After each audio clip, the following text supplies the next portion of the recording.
So they learn the whole process that's done at use. So Marcy, in terms of teaching in that facility, what is different in the way you would use a studio for students as opposed to in the production world where you're using it for a real live show?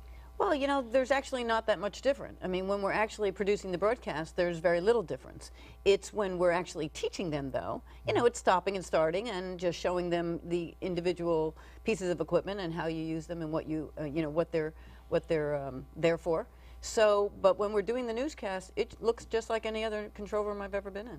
Except I would say in production, you want to actually make the environment as efficient for staff as possible, one person doing a job, whereas with students, you probably want as many people rotating through those as We possible. certainly do rotate the students through. So in a professional environment, you're right, you'll have the same person who's always the technical director and the same person who's always the producer. But in a student environment, we want them to learn how to do many different jobs. Right. And so each week we will alternate the different people. We'll, you know, change people's jobs every week that they're going to do the show. Okay.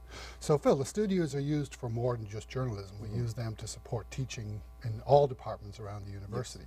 What do you think the advantage of using video in a course is?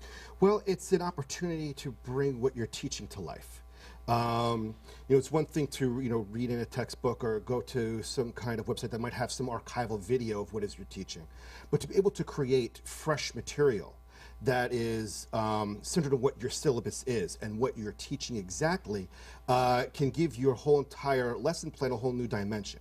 You know, and now the student has an opportunity to see you in a different light rather than just at a chalkboard. They now see you in action. They see you demonstrating material. You see you being, you know, in a real environment that the students can relate to and say, ah, now I get it. Now I see how this applies in the practical world.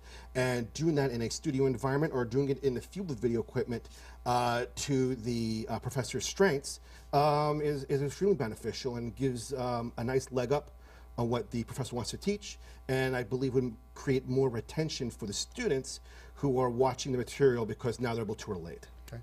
Can you give me some examples of the type of projects you've done for faculty at the university? We've done a lot of projects both in the studio as well as in the field. In the studio, we've done things like we had this English as a second language class for teaching assistants, and you know, in that kind of situation, you may be in different classroom management situations where things may be disruptive. So the students would act out certain disruptive classroom situations, and then the resolution to it. And those will be posted online that other students can now look at and discuss. It's actually a huge teaching aid to be able to see how do you encounter these problems and how do you fix them. So you create a case study out of a video and then the students watch you critique the responses. Absolutely. And the great thing with that one is that the students write the script. The students research what the problems are and they research what the solutions are. So rather than writing a paper about what it is, you're now acting out what could be wrong. And you're seeing and you're acting out how you solve it. So it creates this much better retention and better understanding of how you solve a problem rather than just reading it and trying to remember it in your head, as one example. What about a field example? A terrific field example is our staff director, Deanie Diskin-Zimmerman, went out into the field, I think the Pine Barrens, for a shoot that involved, I guess, these colonies of special kinds of ants that are found in the Pine Barrens. So it's very hard to bring a whole class into the Pine Barrens and search for ants. And we probably don't want to bring a colony of ants into the studio. You probably wouldn't want to do that either. So, and you also want to see the ants in natural habitat. You want to kind of discover it. So you have the professor goes to the Pine Barrens in this 100-degree heat to find this with an ant expert, which you could probably count on one hand how many they are. And they go out to the field and you see them discover and find these ant colonies, and they describe how these colonies were formed.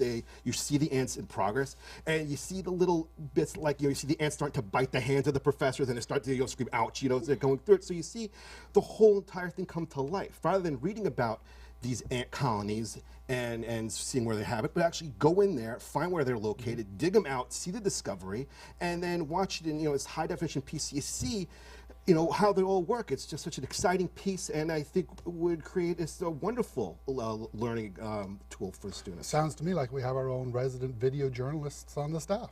Absolutely. We do. You do, absolutely. I think one of the most important things to remember, too, is, the students at this time, you know, are so used to having so much video coming at them, and they're so inundated with, you know, with video and audio, and so it's important that we include it in our classes, because otherwise it's boring to them. It's not that they're just inundated; they're used to learning. They're that used way. to learning. They're just short video snippets, the short attention, quick messages. That, you know, they're used to all of that. Right. and- It's and nothing new absorbing for it. them. Right. Yeah. So, what type of services does the studio provide for faculty? We provide a service it depends upon what you're teaching. You know, there's no real cookie cutter way of listing exactly what we have a television studio. We have cameras, we have editing equipment, we have broadcast quality material. We can bring in freelancers when necessary if we need a more robust production. So we have the tools and materials to create whatever the professor needs. The exact production is really up to the professor to come in and talk to us. You know, we really tailor make any kind of video production that would best suit their syllabus, best suit what their goals are to get to the end of the class and what they want their students to walk away from. So the meeting and the consultation are very important, because as a department, we listen. We work with the professors to make sure we understand what they want, what they need, and then deliver a product that they'll not only just use in 1 year, but could use many years to come too. So it has a lasting shelf life. And do you just hand them a DVD at the end, or are there other delivery options? There's many delivery options that we have. We can do our own hosting of the video on a website. We can deliver web-friendly video formats that they can host on their own website.